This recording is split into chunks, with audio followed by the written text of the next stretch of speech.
ഞാൻ എല്ലാവരുടെയും വീട്ടിൽ പോയി അവിടുത്തെ കാര്യങ്ങൾ, അവരുടെ ആവശ്യങ്ങൾ, അവർക്ക് എന്തെങ്കിലും ചെയ്തു കൊടുക്കാനുണ്ടെങ്കിൽ അത് എല്ലാ തലവേദനകളും എടുത്ത് തലയിൽ വെക്കും. എല്ലാവരുടെയും വീട്ടിൽ പോയാൽ എല്ലാത്തിനും പിള്ളേരൊക്കെ ഒരു സ്ഥലത്ത് റൂമിൽ അടച്ചിരുന്ന് സംസാരിക്കുമെങ്കിലും ടി വി കണ്ടിരിക്കുമെങ്കിലും ഞാൻ ഉണ്ടാവുക പ്രായമുള്ള ആൾക്കാരുടെ കൂടെ, ഒന്നെങ്കിൽ അടുക്കളയിൽ അല്ലെങ്കിൽ പ്രായമുള്ള അച്ഛന്മാരുടെ കൂടെ വെളിയിൽ മുറ്റത്തിരുന്ന് അവരുടെ കൊച്ചു വർത്താനങ്ങളിൽ അങ്ങനത്തെ ഒരാളാണ്. അപ്പൊ അതുകൊണ്ട് എല്ലാ കാര്യങ്ങളിലും കോർഡിനേഷനും ഒരു ലീഡർഷിപ്പ് റോൾ എനിക്ക് ചെറുതിലേ മുതലുണ്ടായിരുന്നു. അപ്പൊ എന്റെ അച്ഛൻ എപ്പോഴും തോളത്തിട്ടിട്ട് പറയും, മന്ത്രിയാവുന്ന തോന്നണേയുള്ളു. എപ്പോഴും പറയണ ഒരു ഡയലോഗ്. അവൾക്ക് രാഷ്ട്രീയത്തിൽ ഭയങ്കര ഭാവിയാണ്, ഇവള് മന്ത്രിയാവുന്ന.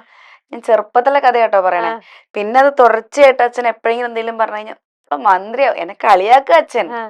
പക്ഷെ അപ്പൊ ഇങ്ങനെ ഒരു ഇത് വന്നപ്പം എനിക്ക് അച്ഛൻ പറഞ്ഞ കാര്യം ആലോചിച്ച, അച്ഛൻ അതൊരു മാനിഫെസ്റ്റേഷൻ പോലെ ചെയ്തത് കൊണ്ടാണോ, ഉള്ളിൽ അത്രയും എവിടെയെങ്കിലും അച്ഛൻ ആഗ്രഹിച്ചിട്ടുണ്ടോ, ഇതൊന്നും ഞങ്ങൾ ഷെയർ ചെയ്യാത്ത കാര്യങ്ങളാണ്.